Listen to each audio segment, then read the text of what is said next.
இந்த பர்வதமலையை அவர் அங்க போனா திருவண்ணாமலை எல்லாரும் சுத்துவா, அது நமக்கு தெரியும் கிரிவலம். அவர் பர்வதமலையை சுற்றி வருவார். காத்தால தொடங்கினா மத்தியானம் ஆயிடும். அந்த மலையை சுத்தி வருவதற்குள்ள பசி கவான் எடுக்கும். அவர் பிரதட்சணம் பண்ண போறார் அப்படின்னு சொல்லும் பொழுது நிறைய பேர் சேர்ந்து சுத்துவா. பர்வதமலையை சுத்துறது அப்படிங்கிறது கைலாசகிரி இருக்கு இல்லையா, அதை சுத்துவதற்கு சமம். விறுவிறுன்னு பெரியவர் சுத்திட்டு மத்தியானம் வந்துருவார். அதனால மடத்து சார்பா என்ன செய்ய சொல்லுவார்னா, வருகின்ற அத்தனை பேருக்கும் சாப்பாடு போடணும். ஏன்னா சுத்திட்டு வரும்பொழுது அப்படி பசிக்கும். ஆகையினால அவர் முதல்ல எல்லாத்தையும் தயார் பண்ணும் அப்படின்னுவார். நெல் மூட்டை, அரிசி எல்லாத்தையும் வச்சு அவர் சொல்லுவார், ஒரு 30,000 பேருக்கு தயார் பண்ணும் அப்படின்னுவார். 30,000 பேருக்கு தயார் பண்ணணும்னா எவ்வளவு முன்னிலையில் இருக்கணும், எத்தனை நாளைக்கு முந்தி காயின் இருக்கணும், எல்லாம் யோசிச்சு பாருங்க. சொல்லிட்டார். அதே மாதிரி இருக்கும். ஒரு ஆச்சரியம் என்ன தெரியுமா, ஒவ்வொரு முறையும் ஒவ்வொரு தடவையும் கடைசியா பாத்திரத்துல கொஞ்சோண்டு சாதம் இருக்கும். எல்லாரும் வந்து தீர்ந்து போய் மிச்சம் அப்படிங்கிறதே ஆகாது. கடைசியா ஒருத்தன் வருவான், வாங்கிட்டு போனதுக்கு பிறகு இங்க பாத்திரத்துல தீர்ந்துரும். இப்ப யாராவது கேட்டா, இத்தனை பேருக்கு போட்டோமே, இனி வர்றவனுக்கு இல்லைன்னு சொல்றதா அடுப்பு பத்த வைக்கலாமா அப்படின்னு சொன்னா வரவே மாட்டா. இங்க தீர்ந்துருத்துன்றது எப்படித்தான் அவளுக்கு தெரியுமோ தெரியாது. சொல்லி வைத்தது போல அவர் சொல்லுவார், ஒரு 30,000 பேர் வருவா, 30,000 பேருக்கு சம அப்படின்னு சொன்னா கரெக்டா 30,000 பேர் தான் வருவாங்க. என்ன ஒரு தீர்க்க தரிசனம், என்ன ஒரு ஞானம். அப்படி திருவண்ணாமலை பிரதர்ஷனம் வந்துட்டு ஒரு குறிப்பிட்ட ஊர் வழியாக வரும் பொழுது பெரியவருடைய கமண்டலம் இருக்கு இல்லையா, அதுல ஜலம் இருக்கு. அவர் இடத்துல உட்கார்ந்துட்டு 3 வேளை சந்தியா வந்தோம் அதெல்லாம் விடமாட்டார். எந்த இடமா இருந்தாலும் டக்குன்னு உட்கார்ந்து தன்னுடைய கடமையை செய்ய ஆரம்பிச்சிருவார். அப்போ ஒரு நாய் கமண்டல ஜலத்துக்குள்ள வாய வச்சுடுறது. அதை பார்த்த உடனே அத்தனை பேரும் ஒருத்தன் கல் எடுத்து ஒரே அடி, இப்படி அனாச்சாரம் பண்ணிட்டியே அப்படின்னு சொல்லிட்டு பார்த்த மாத்திரத்துல பெரியவர் கண்ணாலேயே தடுத்துட்டார். கல்லெல்லாம் எடுத்து அடிக்காத அப்படின்னார். கொஞ்ச நாள் யோசிச்சார். அடுத்து என்ன பண்ணார், எல்லாரையும் கூப்பிட்டு, இந்த ஊர்ல இருக்கிற எல்லா வீடுகளுக்கும் போங்க, நம்ம கிட்ட இருக்கிற பாத்திரத்தெல்லாம் எடுத்துன்னு போங்க, அவ வீட்டுல என்ன ஆகாரம் இருக்கோ, அவளால என்ன முடியுமோ அதை கொடுக்க சொல்லுங்க. இருக்கிறவா கொடுக்கட்டும், இல்லாதவா பரவாயில்ல, நான் கேட்டேன் அப்படின்னு சொல்லுங்க அப்படின்னார். சரி பெரியவர் சொல்லிட்டாருன்னு சொல்லிட்டு எல்லோரும் அந்த கிராமத்து தெரு இருக்கு இல்லையா, வீடுகளுக்கு போய் ஒரு தாம்பாளத்தை எடுத்துன்னு போனா, அவ வீட்டுல என்ன இருக்கோ எல்லாம் கொண்டு வந்து போட்டா. நிறைய பேர் அவ வீட்டுல இனிப்பு இருந்தது, அதையெல்லாம் கொண்டு வந்து வச்சா. அத்தனையும் எடுத்து கொண்டு ஒரு குறிப்பிட்ட இடத்துல வைக்க சொன்னார். வச்சுட்டு கொஞ்சம் தள்ளி நின்று தியானம் பண்ண ஆரம்பிச்சார். அந்த ஊருக்குள்ள இருக்கிற நாயில் அத்தனை நாய்களும் அதை சாப்பிட ஆரம்பிச்சது. அதை அப்படியே சந்தோஷமா பார்த்தார். பார்த்துட்டு கூப்பிட்டு சொன்னார், கமண்டலத்துல வாய் வச்சதுனால எனக்கு ஆச்சார பங்கம் வந்துருத்துன்னு நீ நினைச்ச, அதுக்கு ஆகார பங்கம், அதனால் அது வாயில் ஜலம் வைத்தது.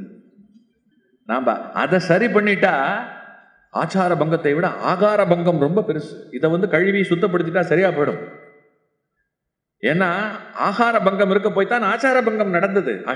அதனாலதான் முதல்ல யார் வீட்டுக்கு வந்தாலும் முதல்ல என்ன சாப்பிடுறீங்க, பசி வந்துட 10ம் பறந்து போகும். பசியோட உட்கார வச்சு பேசி கொண்டிருக்கும் பொழுது மனம் லயிக்காது. அதனால முதல்ல விருந்து உபச்சரணை, அதற்கு பிறகுதான் மற்ற எல்லா விஷயங்களும். இதுதான் பெரியவர்கிட்ட இருக்கக்கூடிய தனிப்பெரும் சிறப்பு. அதாவது தான் ஒரு ஜெகத்குரு, எல்லோருக்கும் பொதுவானவன் அப்படிங்கிறது ஒண்ணு. அடுத்து தன்னிடம் ரத்தம் குடித்த அட்டைப்பூச்சியிலே இருந்து தன்னுடைய கமண்டலத்திலே வாயை வைத்து விட்ட ஒரு நாய்க்கு கூட அவரை போல கருணை காட்டின ஒரு மகானை, ஒரு சன்னியாசி இந்த உலகத்துல நம்ம பார்த்திருக்க முடியுமா? அடுத்து அவரை போல பார்த்து நடந்துக்கிறது அப்படிங்கிறது இருக்கு இல்லையா. அவருடைய வாழ்க்கை வரலாறுக்குள்ள நான் போய் சில சம்பவங்களை எல்லாம் கேள்விப்படும் போது என்னையும் அறியாமல் எனக்குள்ள ஒரு பெரிய சிலிர்ப்பு. இப்படியெல்லாம் வாழ முடியுமா? இது எப்பேற்பட்ட ஒரு முன்னுதாரணம். ஒரு முறை காஞ்சிபுரம் மடத்துல உட்கார்ந்து பூஜை செய்து கொண்டிருக்கும் பொழுது சங்கரன் அப்படின்னு சொல்லிட்டு ஒருத்தர் வரார். இந்த சங்கரனுக்கு கண் தெரியாது. இவர் இந்திய ராணுவத்தில் வேலை பார்த்தவர். வேலை பார்க்கும் பொழுது நடந்த யுத்தத்தில் விஷ புகைப்பட்டு கண்ணு போயிடுது. மற்ற உறுப்புகள் போனால் கூட ஏதாவது ஒரு வேலையை கொடுத்து வச்சுப்பா. கண் பார்வை போயிடுதுன்னு சொன்னா வச்சுக்க முடியாது இல்லையா? அதனால காம்பன்சேஷனை கொடுத்து அவர் திருப்பி அனுப்பிச்சிட்டா. அவருக்கும் கண் பார்வை போயிடுத்தே, இப்படி ஆயிடுத்தே நம்ம வாழ்க்கை அப்படிங்கிற ஒரு கவலை. அந்த நிலையில சரி குருவையாவது தரிசனம் பண்ணுவோம், இன்னைக்கு கடக்க போகின்ற நாட்களாவது நல்ல நாட்களாக இருக்கட்டும் அப்படின்னு சொல்லிட்டு அவர் பெரியவரை தரிசனம் பண்றதுக்கு காஞ்சிபுரம் மடத்துக்கு வரார். என்னன்னாக்கா பெரியவர் அப்ப காஷ்ட மௌனத்தில் இருக்கார். காஷ்ட மௌனம்னா என்ன தெரியுமா? நாமெல்லாம் மௌன விரதம் அப்படின்னு சொல்லிட்டு மௌன விரதம் இருப்போம். வாய் தான் பேசாதே தவிர மனசுக்குள்ள அப்பதான் என்னென்ன நினைக்க கூடாதோ எல்லாம் நினைப்போம். இன்னைக்கு மௌன விரதம் அப்படிங்கிறத வார்த்தையில சொல்லிட்டா கூட உடனே புரிஞ்சிடும். யாராவது பேச வந்தா எத்தனை கோணங்கித்தனமான சேஷ்டைகள் பண்ணி சொல்ல முடியுமோ சொல்லுவோம். மனம் உள்ளே பேசிக்கொண்டே இருக்கும். மௌனம்னு சொன்னா மனம் அடங்குறதுக்கு பேர் தான் மௌனம். காஷ்ட மௌனம்னு சொன்னா எண்ணங்களே இல்லாமல் இருப்பது. நமக்கு அது ரொம்ப கஷ்டம், முடியவே முடியாது. பெரியவர் காஷ்ட மௌனத்துல உட்கார்ந்துட்டார்னு சொன்னா எந்திரம் மாதிரி கை இயங்கும். பூஜை பண்ணும் பொழுது அப்படியே பண்ணிட்டு இருப்பார். எதையும் நினைக்க மாட்டார். யார் வந்திருக்கா, என்ன ஏது. சன்னியாசியினுடைய பலம் காஷ்ட மௌனத்துல. இந்த காலகட்டத்தில் அவன் மௌனமா இருக்கணுங்கிறது விதியில ஒண்ணு. ஒரு முறை அப்படி அவர் காஷ்ட மௌனத்தோடு இருந்த பொழுது பாரத பிரதமர் இந்திரா காந்தி அம்மையார் பார்க்க வர. சமரசமே பண்ணிக்கல, வராத டெல்லியிலிருந்து பார்க்க வந்திருக்கா, அப்புறம் நான் மௌன விரதம் அனுஷ்டிக்கிறேன்னு சொல்லிட்டு அன்னைக்கு பேசி இருந்தால் யாரும் ஒன்றும் கேட்டுற போறதில்லை. மௌனத்தை அவர் அந்த அம்மையாருக்காக மாத்திக்கல. அப்புறமா வர சொல்லு அப்படின்னு சொல்லிட்டார். அவர் சொல்ல வேண்டிய அவசியமே இல்லை. காஷ்ட மௌனத்தில் அவர் திரும்பி கூட பார்க்க மாட்டார். சிஷ்யாளா புரிஞ்சுட்டு காஷ்ட மௌனத்தில் இருக்கார். பெரியவர் கலைய மாட்டார். எவ்வளவு நாள் இருப்பாருன்னு தெரியாது. அவரா வாயை திறக்கிறவர்களும் நாங்க பொறுமையா தான் இருக்கணும். நாங்களே எதையும் பேசாமல் சத்தம் செய்யாமல் அப்படியே செஞ்சுட்டு போவோம் அப்படின்னு அம்மையார் 2 தடவை திரும்பி போயிட்டு 3வது தடவை தான் பெரியவரோட பேசக்கூடிய வாய்ப்பு வந்தது. பிரதம மந்திரியே ஆனாலும் தன்னுடைய சந்நியாச ஆச்சாரம் இருக்கிறது அதுதான் முதல்ல. அதுக்கப்புறம் தான் எல்லா மனிதர்கள் இந்த அதிகாரம், பட்டம், பதவி இதெல்லாம் இருக்குல்லையா, வரும் போகும் ஐட்டம். இதுக்கெல்லாம் ஒரு சன்னியாசி வளைஞ்சு கொடுக்கவோ அதை பெரிதாக கருதவோ கூடாது. சன்னியாசியை பொறுத்த மட்டும் எதுவும் பெரிதில்லை, எதுவும் சிறிதில்லை, அந்த நடுநிலை. ஆனால் அப்பேற்பட்ட காஷ்ட மௌனத்திலே பெரியவர் இருக்கிற இந்த தருணத்திலே வரிசையில் நின்று கொண்டு அந்த கண் பார்வையை தெரியாத சங்கரன் வந்தபோது என்ன பண்ணார் தெரியுமா? காஷ்ட மௌனத்தை முறித்து கொண்டார். அடடே சங்கரனா, வாப்பா, சௌக்கியமா இருக்கியா அப்படின்ன உடனே சங்கரனுக்கு ஒரு சிலிர்ப்பு. என்ன பெரியவர் காஷ்ட மௌன விரதத்தில் இருக்கா அப்படின்னா நம்ம கையை நீட்டி ஜலத்தை வாங்கிக்க போறோம், தீர்த்தம் மட்டும்தான் இன்னைக்கு, அவர் பேச்சை கேட்க முடியாதுன்னு வந்தா பேசுறாரே அப்படின்னு உடனே ரொம்ப சந்தோஷம் பெரியவா, நான் இன்னைக்கு உங்களோட நிறைய பேசணும்னு வந்தேன். மௌனம்னு சொன்ன உடனே எனக்கு மனசுல ஒரு சோர்வு. ஆனா என்கிட்ட பேசிட்டே எனக்கு ரொம்ப சந்தோஷமா இருக்கு அப்படின்னார். அப்புறம் என்ன பண்ற அப்படின்னு கேட்டு ஒரு 5 நிமிஷம் பேசிட்டு அதுக்கப்புறம் அவர் போனதுக்கு பிறகு சுத்தி இருக்கிறவ ஆச்சரியமா பார்க்கறா. பிரதமர் வரும்பொழுதே பேசாத நீங்கள் இன்றைக்கு இந்த சங்கரன் வந்த உடனே பேசிட்டீர்களே அப்படின்னும் பொழுது என்ன சொன்னார் தெரியுமா? தேசத்திற்காக கண்களை இழந்தவன், தேசத்திற்காக கண்களை இழந்தவன், அவனுக்கு குரல் தான் கண், அவனுக்கு குரல் தான் கண். இந்த இடத்துல என்னோட ஆச்சாரத்தை விட எனக்கு அவனோட திருப்தி ரொம்ப பெருசு, அவனை திருப்தி படுத்துவது எனக்கு ரொம்ப பெருசு. அவனுக்கு வேற எப்படி நான் இருக்கிறத உணர்த்த முடியும்? பேசினால் தானே அவனுக்கு நானும் குரு தரிசனம் பண்ணேன் அப்படிங்கிறது தெரியும். அதனால ஒரு வினாடி யோசிச்சேன், சன்னியாசிக்கான காஷ்ட மௌனமா இல்ல சங்கரனுக்கான அனுகிரகமா? பரவாயில்ல, நான் ஒரு மாற்று குறைந்த சன்னியாசியவே இருந்துட்டு போறேன். ஆனால் ஒரு மாற்று கூட குறையாத மனிதனாக இருப்பது எனக்கு ரொம்ப முக்கியம். என்ன ஒரு பேலன்சிங், என்ன ஒரு அற்புதம் யோசிச்சு பாருங்க. அப்படியே அவருடைய வாழ்க்கையே அப்படி கூர்ந்து பார்க்கும் பொழுது அவர் இது போல தன்னை நெறிப்படுத்தி கொண்ட தருணங்கள் இன்னைக்கு நாம நிறைய நாட்டில் சன்னியாசிகளை பார்க்குறோம். திருவடி தீட்சைக்கு 5000 ஒரு சன்னியாசி கிட்ட. பணம் கட்டி ரசீதோட வரணும், வரிசையில் நிற்கணும், பாத பூஜை பண்றதுக்கு 5000. ஆன்மீகத்தை இன்றைக்கு விலைக்கு வைத்து விட்டார்கள். அதற்கு நிறைய விளக்கங்கள்லாம் வச்சுட்டு இருக்காங்க. அந்த பணத்தெல்லாம் வாங்கி நாங்கள் ஒன்றும் கோட்டை கட்டி வாழ போறதில்ல, நிறைய அறக்காரியங்கள் செய்ய போகிறோம் அப்படிங்கிற விளக்கங்கள் ஒரு பக்கம் இருக்கலாம். ஆனால் முற்றும் துறந்தவன் இருக்கான் இல்லையா, அதை இந்த காரியத்தை அவன் செய்யக்கூடாது. இது ஒரு சமூக சேவகன் செய்யலாம். இப்போ பாலு இருக்கார், இந்த மாதிரி நிகழ்ச்சி எல்லாம் நடத்துறார், வாழ்க்கையை இந்த மாதிரி சேவைக்குன்னே கொடுத்துட்டார். அப்ப அவர் டவுன் டு எர்த் இறங்கி பணம் தேடினா தான் இந்த மாதிரி காரியங்களை எல்லாம் செய்ய முடியும்.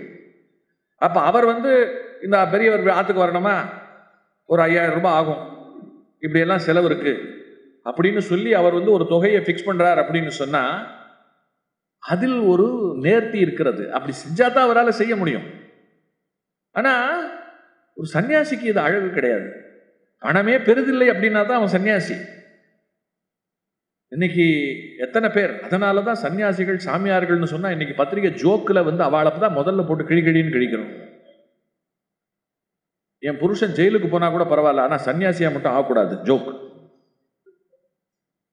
சாமியாரா போயிட்டா கைதி பெருசா சாமியார் பெருசானா, எனக்கு கைதியா இருக்காங்கிறது எனக்கு பெருசு. இன்னைக்கு அந்த ஸ்தானம் இருக்கே, அது விமர்சனத்திற்கு உள்ளானதற்கு காரணம் பெரியவர் போல நடந்து கொள்ள முடியாதது. ஒரு நூற்றாண்டு காலம் அப்படியே கடைசி நாள் வரையில் அவர் அப்படியே தன்னை அப்படியல்லவா வச்சிருந்தார். அது கூட பெருசு இல்ல, பெரியவர்கிட்ட இருக்கிற நுட்பம். எப்பேற்பட்ட சந்தேகத்திற்கு மிக எளிய முறையில் அவரை போல ஒரு விளக்கம் கொடுத்தவரை நான் பார்த்தது கிடையாது. இப்ப இங்கெல்லாம் பிரசாதம் இருக்கு, நைவேத்தியம் பண்ணிருக்கோம். நம்ம வீடுகளையும் டெய்லி பாலையாவது நைவேத்தியம் பண்ணுவோம். நம்ம பசங்க கேள்வி கேட்கும், நைவேத்தியம் வச்சு பிரசாதம் பண்ணி கொடுக்கும்பொழுது கேட்கும், அம்மா எதுக்குமா இப்படி பண்ற அப்படின்னு கேட்கும். இல்லடா இது பெருமாளுக்கு பிரசாதம், நான் கொஞ்சம் எடுத்துக்கிட்டோமான்னு கையை வைக்க போனா பட்டுன்னு கையில தட்டுவோம். இது பெருமாள் பிரசாதம், பெருமாள் சாப்பிட்டதுக்கு அப்புறம் தான் நமக்கு.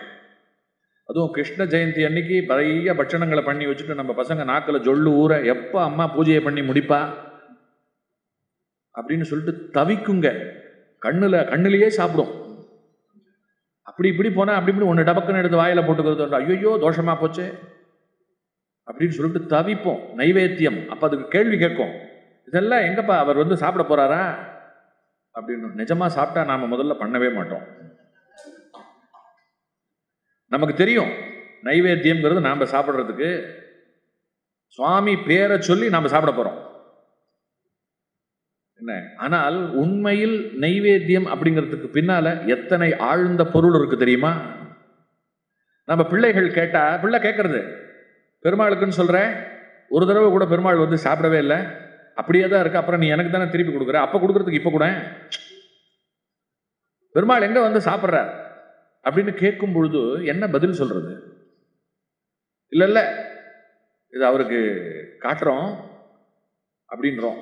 இல்ல அவர் சாப்பிட்டுருவார், சாப்பிட்டா குறையணுமே. அடுத்த கேள்வி என்ன பதில் சொல்றது? ரொம்ப நைன்னு கேள்வி கேட்காத போடா. நம்ம கோபத்தை காட்டி கட்டுப்படுத்துறோமே தவிர சாதாரண இந்த கேள்விக்கு நம்ம ஒரு பதில் சொல்லியிருக்கோமா? பெரியவர் முன்னால அன்னைக்கு எல்லாரும் பிரசாத விநியோகம், ஒரு பொடி பையன் வேதம் படிச்சவன் வந்திருக்கான். அவன் கேட்கிறான், இந்த பிரசாதம்லாம் பெருமாளுக்கு சுவாமிக்கு பண்றாளே, சுவாமி சாப்பிட்றதே இல்லையே அப்படின்னு. அவ கூட யாரோ வந்திருக்கா கேட்கிறான். பெரியவர் அதை பார்த்துட்டே இருக்கார். ஆனா நான் இந்த மற்றவா நம்மளாம் சொல்ற மாதிரி பதில் தான் அந்த பாட்டியை சொல்லி சொன்னதே, சும்மா வந்த இடத்துல இப்படி எல்லாம் பேசக்கூடாது அப்படிங்கிற. அவன் அப்படியே அதையே பார்த்துட்டு இருக்கான். என்னமோ இப்படி நம்மள ஆரம்பத்துல இருந்தே இப்படி தப்பாவே நம்மளையும் தூக்கின்னு வராய்வா, நாளைக்கு நாமளும் இந்த பொய்யை தான் சொல்லி சாப்பிட போறோம். பெரியவர் அவனை பக்கத்துல கூப்பிட்டார். கூப்பிட்டு என்ன படிச்சிருக்க அப்படின்னார். சமஸ்கிருதம் படிக்கிறேன் வேத பாடசாலையில அப்படின்னு. எங்க ஸ்லோகம் சொல்லு அப்படின்னார். நான் ஸ்பஷ்டமா ஸ்லோகம் சொன்னேன். ஹனுமன் சாலிசா தெரியுமா அப்படின்னு கேட்டார். தெரியாது பெரியவா அப்படின்னு. பக்கத்துல ஒரு ஹனுமன் சாலிசா புஸ்தகம் சின்னது, அதை எடுத்து கொடுத்து, இதை நீ 4 தடவை படிச்சா போறோம், அனுமன் உனக்குள்ள மனசுக்குள்ள வந்து பச்சக்குன்னு ஒட்டின்றுவான். ரொம்ப சுலபம், பெரியவாளுக்கு கூட மண்டையில் ஏறாது. ஆனால் சின்ன குழந்தைகளுக்கு அனுமன் ரொம்ப சீக்கிரம் வசப்பட்டுருவான். அதனால் இதை படிச்சுட்டு நாளைக்கு வந்து என்கிட்ட சொல்கிறியா அப்படின்னு கேட்டார். ஓ சொல்கிறேன் பெரியவா அப்படின்னு வாங்கிட்டான். பெரியவரோட பேசினது, பெரியவர் அனுமன் சாலிசா கொடுத்ததெல்லாம் அந்த பையனை ஹீரோவாக்கி எடுத்த அந்த கூட்டத்தில். அவனும் ரொம்ப ஸ்ரத்தையாக போய் உட்காந்து படித்து எல்லாத்தையும் உள்வாங்கிட்டு மறுநாள் வந்து பெரியவர் முன்னால் நின்று கையில் புஸ்தகம் இருக்கு, அதை வச்சுட்டு சாலிசா சொல்கிறான். ஸ்பஷ்டமாக சொல்லி முடித்தான். நன்னா படிச்சிருக்க, நன்னா சொல்லியிருக்க அப்படின்னார். ஆமாம் அப்படின்னா. இந்த அனுமன் சாலிசாவை எங்கேருந்து படித்த அப்படின்னு கேட்டார். நீங்கள் தானே இந்த புஸ்தகம் கொடுத்தேள், இதிலிருந்து தான் அப்படின்னார். அப்போ இதிலிருந்து இது உனக்கு வந்துருத்தா அப்படின்னு கேட்டார். ஆமாம் இதிலிருந்து தான் எனக்கு வந்தது அப்படின்னார். அப்போ அதில் இருக்கக்கூடாது இல்லையா அப்படின்னு கேட்டார். திருன்னு முடிச்சான். எங்க பாரு, புஸ்தகத்தை திறந்து பாருன்னா இருந்தது. அச்சடிச்ச புஸ்தகத்தில் எப்படி இல்லாமல் போகும்? உடனே நீ தான் உள்ள வந்துருத்த, அப்புறம் எப்படி அதில் இருக்கலாம்? புஸ்தகத்தில் இருக்கும், நாம மனசுல தானே வாங்கிக்கிறோம் அப்படின்னாரு. சுவாமியும் அப்படித்தான்.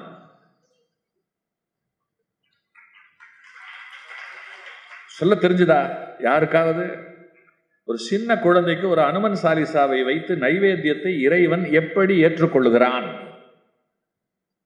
எடுத்து போனார். அவன் சூக்ஷமமானவன். நமக்கெல்லாம் உருவம் இருக்கு, அவன் உருவமற்றவன். உருவம் இருந்தாதான் பசிக்கும். உருவம் இல்லாதவன் என்ன செய்வான்? எப்படி மனசுல நீ இந்த மந்திரத்தை ஏத்திண்டியோ அப்படி சந்தோஷமா அதை பார்த்து ஏத்துருவான். அதனால்தான் ஒரு பழமொழி, பிரசாதத்தினுடைய ஆவி அவனுக்கு, அன்னம் நமக்கு.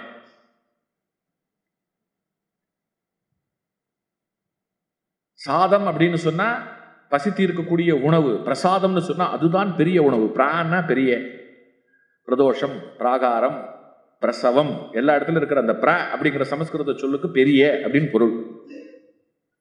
பிரசாதம்னு சொன்னா பெரிய சாதம். கோவில்ல ஏன் பிரசாதம் கொடுக்குறா தெரியுமா? அடுத்து வாழ்க்கையில மனிதனுடைய உடல் நலத்திற்கும் தோஷங்களுக்கும் பின்னாலே உணவுக்கு மிகப்பெரிய பங்கு இருக்கிறது. எல்லாத்தையும் எல்லா நேரமும் சாப்பிடக்கூடாது. வியாதி வருங்கிறது ஒரு பக்கம். வியாதி வந்தா மருந்து சாப்பிட்டு ஒரு மாதிரி சரி செஞ்சுக்கலாம், 2 நாளைக்கு படுத்து கிடப்போம், ஏதோ ஒண்ணு.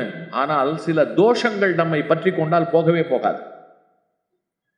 உணவுக்கு பின்னாலே தோஷங்கள் நிறைய இருக்கு. எந்த நாள்ல எதை சாப்பிடணும்னு இருக்கு. இதெல்லாம் ஒரு பெரிய நாலெட்ஜா இருந்தது. உணவும் தோஷங்களும் அப்படிங்கிற பேர்ல தெய்வத்தின் குரல்ல பக்கத்துக்கு இந்த விஷயத்தை பேசியிருக்கார். எல்லார் கையாலையும் சாப்பிடக்கூடாதுன்னு ஒண்ணு இருக்கு. கையில் நல்ல கை பூச்சிக்கைன்னு இருக்கு. சிலர் வெறுமை வெந்நீர்ல ஒரு ஒரு ஒரு புளியை போட்டு ஒரு உப்பை போட்டு ஒரு கலக்கி கொடுப்பா, அது ரசம்னு அமிர்தமா இருக்கும். சிலருக்கு எல்லாம் இருந்து சமைப்பா, வாயில வைக்க முடியாது. நான் டிவிஎஸ்ங்கிற நிறுவனத்தில் பணியாற்றினவன். எங்க கேன்டீன்ல ஒரு 500 பேருக்கு சமைக்கணும். தராசுல இருந்து எல்லாம் இருக்கு, எல்லாத்துக்கும் அளவு இருக்கு, பேப்பர்ல எழுதி ஒட்டி இருக்கும். 500 இட்லிக்கு இத்தனை படி அரிசி, இவ்வளவு தண்ணி, இத்தனை நிமிஷம் அடுப்புல இவ்வளவு நாழி வைக்கணும் அப்படின்னு சொல்லிட்டு யாரா இருந்தாலும் அதை பார்த்து அப்படியே பண்ணிட்டு போயிடலாம். எல்லாம் அளந்து. இதுல வந்து ஒன்னும் ஒரு பெரிய வித்தை கிடையாது. ஏன்னா அத்தனை பேருக்கு சமைக்கிறது. சோலார் அடுப்பு, 4 குக்கு, 4 ஷிஃப்ட்டுக்கு 4 குக்கு. ஆனா கோவிந்தன் அப்படிங்கிறவன் மட்டும் சமைக்கிற அன்னைக்கு யாரும் லீவு போட மாட்டா. யாரும் ஷிஃப்ட் சேஞ்ச் கொடுக்க மாட்டா. கோவிந்தன் வந்து என்னைக்கு ஊத்தப்பம் பண்றானோ சாம்பார் பண்றா அப்படியோ அன்னைக்கு இல்ல, நாளைக்கு கோவிந்தன் டே, கோவிந்தன் ஊத்தப்பம் சாம்பார். அந்த ஒரு மெல்லிய நல்லெண்ணெய் வாசனையோட ஒரு இளம் சூட்டோட தட்டுல போட்ட நாள் தெரியாது. எல்லாரும் அன்னைக்கு மட்டும் தட்டுல சாம்பாரும் மிஞ்சாது, தோசையும் மிஞ்சாது, விரயமே ஆகாது. என்னுடைய சகாக்கள் கேட்பார்கள், ஏண்டா எல்லாரும் தானடா ஒரே அரிசி ஒரே பருப்பு, எல்லாரும் ஒண்ணு போல தானடா பண்றீங்க, எல்லாம் ஒண்ணு போல அளந்து போட்டு தானடா செய்றீங்க. அதுல இன்னொருத்தருக்கா நான் பேரை சொல்ல விரும்பல, ஏண்டா உன்னோடது மட்டும் விளங்கவே மாட்டேங்கிறது. இது எதுக்கு இந்த இடத்துல சொல்றேன் அப்படின்னா, சமையல் அதற்கு பின்னால கைமணம் அப்படிங்கிறது ஒண்ணு உண்டு. உணவுக்கு தோஷம், அதன் மூலமா நமக்கு தோஷம் வரும். அதனால ரொம்ப சாஸ்திரபூர்வமா இருக்கா இல்லையா, மனைவி கையால் தவிர வேறு எதன் கையாலும் சாப்பிட மாட்டார். இன்னைக்கெல்லாம் ஹோட்டல் கலாச்சாரம். அந்த ஹோட்டல் கலாச்சாரத்தின் காரணமாக இன்னைக்கு நம்ம எத்தனையோ விஷயங்களை இழந்துட்டு இருக்கோம். நிறைய விஷயங்களை வாழ்க்கையில நம்மளை மாத்திண்டு நிறைய தொலைச்சிட்டு இன்னைக்கு 35 வயசுல எல்லாம் ஹார்ட் அட்டாக் வருதுன்னா ஏன் வராது? 25 வயசுல இளநரை வந்துடுறது. நிறைய விஷயங்கள் மாறி போச்சு. இந்த சென்னையில நான் பார்த்தேன், எல்லாருக்கும் முதுகு கர்ப்பம், ஒரு பேக்க மாட்டின்னு தான் சுத்துறா, இல்ல காதுல ஏர்போனை மாட்டின்னு தான் சுத்துறா பசங்கள்லாம். இன்னும் ஒரு 25 வருஷம் கழிச்சு கிட்ட போய் பேசினா மட்டும்தான் எல்லாருக்கும் காது கேட்கும்.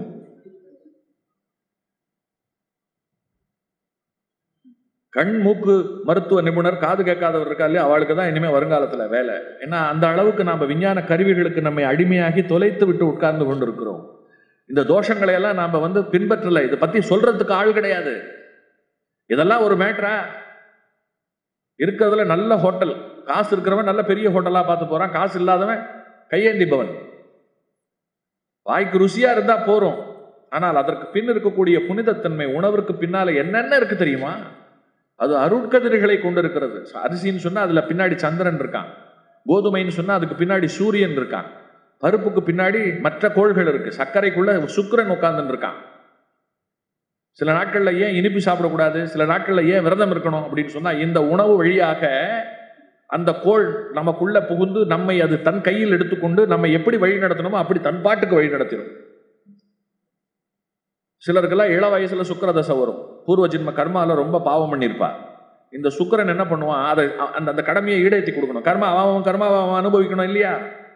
அப்ப என்ன பண்ணுவான், நிறைய சாப்பிட, இனிப்பு சாப்பிட வச்சு தன் பலத்தை உள்ளுக்குள்ள பெருக்கிப்பான். சுக்கிரனோட பலம் உள்ளுக்குள்ள அனுபவிச்சு ஜாஸ்தியாச்சுன்னு சொன்னாலே தரையில உட்கார சொல்லாது, மெத்தையில தான் உட்கார சொல்லும். ஏசி இருந்தா தான் சரிப்படும் அப்படின்னு சொல்லும். திருடியாவது சினிமா பார்க்க சொல்லும், திருடியாவது சாப்பிட சொல்லும், தப்பு பண்ண வச்சிருவான். மனம் அடங்காது.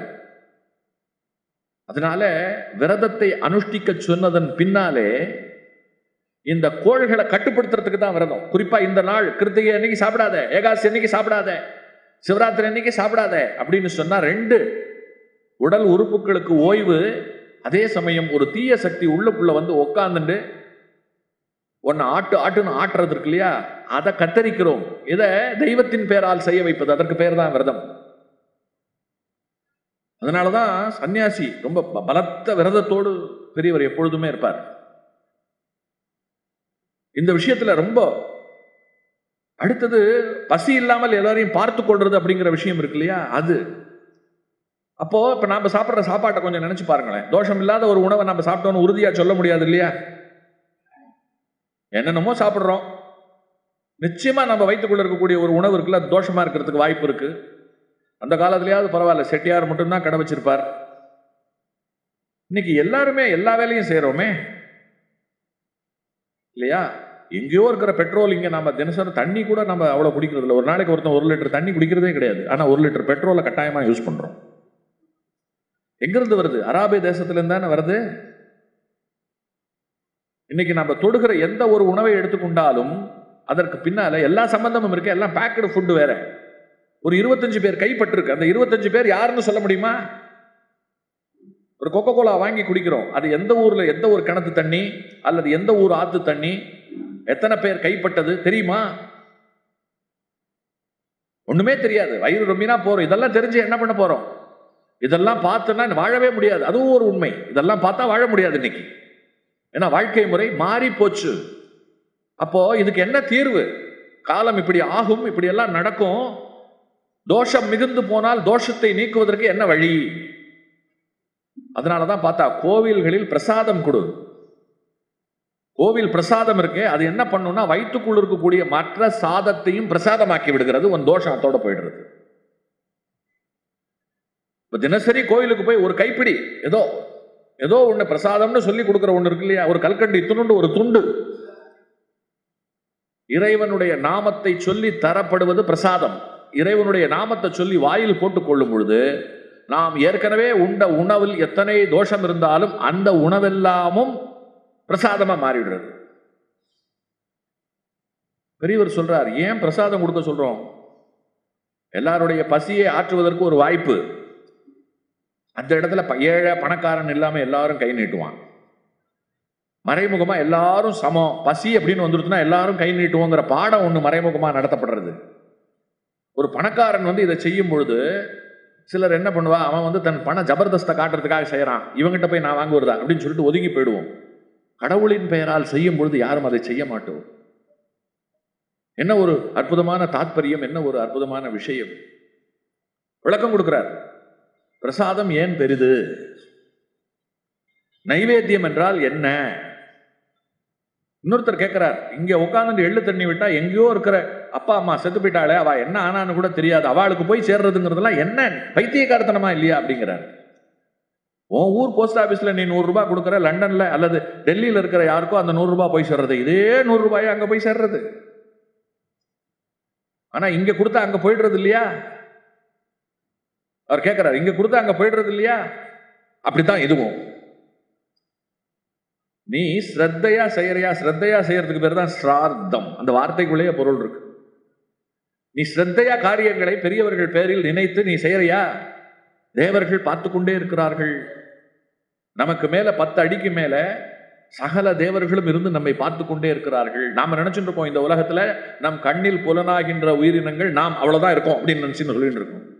இல்லை, புலனாகாத நிலையில தேவர்கள் இருக்கிறார்கள். தேவர்கள்னு ஒரு இனம் இருக்கு. அவ விசேஷ சக்தி படைத்தவா, நம்மளை விட மேலா, அதற்கும் மேல அப்படின்னு சொல்லிட்டு வரிசையா பட்டியல் போடுறார். எத்தனை இனம் இருக்கு வரிசையா சொல்றார். கந்தர்வர்கள், நாகர்கள், யக்ஷர்கள், கிண்ணறர்கள், கிம்புருடர்கள், தேவர்கள், இத்தனை வரிசை இருக்கு. நமக்கு பஞ்சபூத சக்திக்கு கட்டுப்பட்டு பூமியில நடமாடி திரிவது போல அவர்களுக்கு ஒரு விசேஷ சக்தி. யஜ்ஞம், வேள்வி இதெல்லாம் பண்ணும் பொழுது இவ கரெக்டா என்ன செய்யணுமோ செஞ்சுட்டு போறா. இத எதை வச்சு நம்புறது அப்படின்னும் பொழுது ரொம்ப அதுக்கு அழகா ஒரு விளக்கம் கொடுக்கிறார். இப்ப நம்ம வயிற்றுக்குள்ள நிச்சயமா எல்லாருக்குள்ளேயும் குடல் பூச்சின்னு ஒண்ணு இருக்கும். மலம் கழிக்கும் போது வெளியில பார்த்திருப்போம். அந்த பூச்சி நினைச்சுக்குமா, நான் உடம்புக்குள்ள இருக்கேன், நம்ம எஜமான் உண்ணுகிற உணவையெல்லாம் நான் சாப்பிட்டுட்டு நல்லா சௌக்கியமா இருக்கேன், இது எஜமானுக்கு தெரியாது. நம்ம தெரியாம தான், நாம மனுஷா நம்ம தெரியாம தான் இருக்கோம். அந்த பூச்சி எப்படி, நமக்குள்ள இருக்கக்கூடிய பூச்சி எப்படி நமக்கு தெரியாமல் நம் உணவை சாப்பிட்டு கொண்டு அதை நினைத்து கொண்டிருக்கு, நமக்கு தெரியாதுன்னு அதை நினைச்சுட்டு இருக்கு இல்லையா? அது போலத்தான் நாம செய்யற தப்பெல்லாம் யாரும் பார்க்கலன்னு நாம நினைச்சுட்டு இருக்கோமா? எப்படி எப்படி கம்பேர் பண்றாரு? 4 பேர் பார்க்க தப்பு செய்யறதை விட யாரும் இல்லாத போது தப்பு செய்வதற்கு தான் யோசிக்கணும் சொல்றாரு. 4 பேர் பார்க்கும்பொழுது தப்பு செஞ்சா குறைஞ்சபட்சம் ஒரு தைரியம் இருக்கு உனக்கு. 2வது 4 பேர் பார்த்தியா, அதுல யாராவது ஒருத்தர் உன்னை திருத்திடுவா. இப்ப யாரும் இல்லை, நீ மட்டும் இருக்க. ஒரு வீட்டுக்குள்ள உன்கிட்ட சாவியை கொடுத்துட்டு போயிட்டா, கொஞ்சம் பார்த்துக்கோங்கன்னு சொல்லிட்டு, யாரும் இல்லை, நீ மட்டும்தான் இருக்க. நீ பாட்டு போய் உள்ள பொட்டியை திறந்து பணத்தை எடுத்துக்கிற, யாருக்கு தெரிய போறது? யார் கேட்க போறா? தப்பு செய்யலாம் இல்லையா? யாரும் பார்க்கல அப்படின்னு நினைச்சுட்டு இருக்கு. அதான் கிடையாது. எப்படி நமக்குள் இருக்கும் குடல் பூச்சி நம் உணவை சாப்பிடும் பொழுது நமக்கு தெரியாதுன்னு நினைச்சுட்டு இருக்கு. நாம என்ன பண்றோம், ஒரு நாள் ஒட்டுக்கா மருந்து சாப்பிட்டு அதை கொண்டு வெளியில தள்ளி விட்டுறோம். அந்த பூச்சி எப்படி நமக்கு தெரியாது என்று நினைத்து கொண்டிருக்கிறதோ அப்படி நாமும் அந்த பூச்சி போல் நாம செய்யற தப்பு யாருக்கும் தெரியாதுன்னு நினைத்து கொண்டிருக்கிறோம். நாம் எப்படி அந்த பூச்சியை கண்காணிக்கிறோமோ அதை போல நம்மை தேவர்கள் கண்காணித்துக் கொண்டிருக்கிறார்கள். ஆகையினால யாருக்கும் தெரியாமல்லாம் இந்த உலகத்துல யாரும் தப்பு பண்ணிட முடியாது. நான் கொஞ்சம் மாத்தி சொல்றேனே, யாருக்கும் தெரியாம வேணா தப்பு பண்ணிடலாம். ஒரு பேச்சுக்கு ஒப்புக்கொள்ளுகிறேன். நான் சொல்ற இந்த தேவர்கள் இவாள்லாம் கற்பனை, நம்புறதுக்கு இடம் இல்லை அப்படின்னு சொல்ற ஒரு கூட்டம் இருக்கு.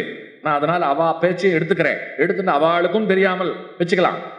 ஆனால் அழகா சொல்றார், தவறு செய்கிற உனக்கு தெரியாமல் நீ அந்த தப்பை செய்ய முடியாது. தப்ப செஞ்சுட்டு நிமிர்ந்து நியாயம் கேட்க உன்னால் முடியவே முடியாது. இப்ப நான் தப்பே பண்ணல, எனக்கு ஒரு கஷ்டம், சுவாமி முன்னால எப்படி போய் நிற்பேன்? நெஞ்ச நிமித்தி நிற்பேன். நான் ஏதாவது பண்ணேன்னா எனக்கு ஏன் இந்த நிலை, நீ எல்லாம் கடவுளா, என்ன இப்படி வேடிக்கை பார்க்கலாமா? நிமித்தி சண்டை போடுவோம், நெஞ்ச நிமித்தின்னு சண்டை போடுவோம் இல்லையா? தப்பு பண்ணிட்டா என்ன பண்ணுவோம்? கூனி குறுகிண்டு, மனுஷன் தானே, ஏதோ தெரியாம ஆசைப்பட்டுட்டேன், இதை போய் நீ ரொம்ப பெருசுபடுத்தணுமா? பெக்கிங், கோஷம், நிமிர்ந்து பேசுறது அப்படிங்கிறது மாறி பிச்சை எடுக்கிறதா மாறி போயிடும். கடவுள் நம்மளை படைச்ச சர்வஜன் கிட்டேயே நாம பிச்சை எடுக்கிற நிலைமைக்கு தள்ளப்பட்டு விடுவோம். நம் குற்றம் நம்மளை அந்த மாதிரி குனிய வச்சிரும். கம்பீரம் எதுல இருக்கு தெரியுமா? தன்னை ஒழுக்கத்தோடு சுயமாக சுத்தமாக வைத்துக் கொள்வதில்தான் இருக்கு. அது ரொம்ப முக்கியம். மடத்துல ஒரு தடவை பெரியவர் பூஜை செய்யற தங்க உத்ருணி 3 பவுன் எல்லாத்தையும் பூஜை எல்லாம் பண்ணி முடிச்ச பிறகு எடுத்து வைக்கும்போது பார்த்தா தங்க உத்ருணியை காணோம். மறுநாள் பூஜையும் போது பெரியவர் கேட்பாரே, அது ஒரு அன்பர் பண்ணி கொடுத்தது. நல்ல தங்கத்துல உலோகங்கள் வச்சு தங்கத்துல எல்லாத்தையும் வச்சு பண்றதுங்கிறது ரொம்ப ஸ்ரேயஸ். ஏன்னா தங்கத்துக்கு தீட்டே கிடையாது. அதனால அந்த பூஜையை ஒருத்தர் வந்து ரொம்ப அன்பர் ஒருத்தர் பண்ணி கொடுத்துருக்காரு, அதை வச்சு பண்ணிட்டு இருக்கோம். அந்த உத்துருணியை காணோம். தேடுன்னு தேடுறா, கிடைக்கல. மேனேஜர் கிட்ட தகவல் போறது, தங்க உத்துருணியை காணோம், எல்லாத்தையும் எடுத்து வச்சுட்டேன், அது ஒன்றை தவிர காணோம். பெரியவா கேட்டா என்ன பதில் சொல்றது அப்படின்னும் பொழுது, எல்லா இடத்தையும் தேடிட்டீங்களா? சல்லடை போட்டு தேடிட்டோம், எங்கேயும் இல்லை. அப்ப அந்த மடத்தை சேர்ந்த ஒருத்தர், எங்க அம்மாவை ஆஸ்பத்திரியில் அட்மிட் பண்ணிருக்கு, செலவுக்கு பணம் வேணும் அப்படின்னு சொல்லிட்டு மேனேஜர்கிட்ட கேட்கிறார். மேனேஜர் வந்து அதெல்லாம் கொடுக்க முடியாது, உனக்கு நிறைய கொடுத்தாச்சு, இது என்ன ஆண்டி மடம்னு நினைச்சியா? இல்லை, இது என்ன வந்து எவன் வேணா போனா வந்தா எடுத்துன்னு போறதுக்கு, எல்லாத்துக்கும் கணக்கு இருக்கு, உனக்கு நான் நிறைய கொடுத்தாச்சு அப்படின்னு சொல்லி ரொம்ப கராரா நடந்துட்டு இருக்கார் அவர். இவர் பார்த்தார். அதுக்கப்புறம் அன்னைக்கு வரல. இப்போ மேலாளருக்கு ஒரு சந்தேகம் வருது. நம்ம கிட்ட பணம் கேட்டான், நாம தரல, உடம்பு சௌரியம் இல்லைன்னு வேற சொன்னோம். எப்பவுமே பெரியவா பூஜை பண்ணும்போது அவன் பக்கத்துல தான் நின்றுட்டு இருப்பான். ஒருவேளை அவன் தூக்கின்னு போயிருப்பானோ? ஒரு சந்தேகம் வந்துருத்து.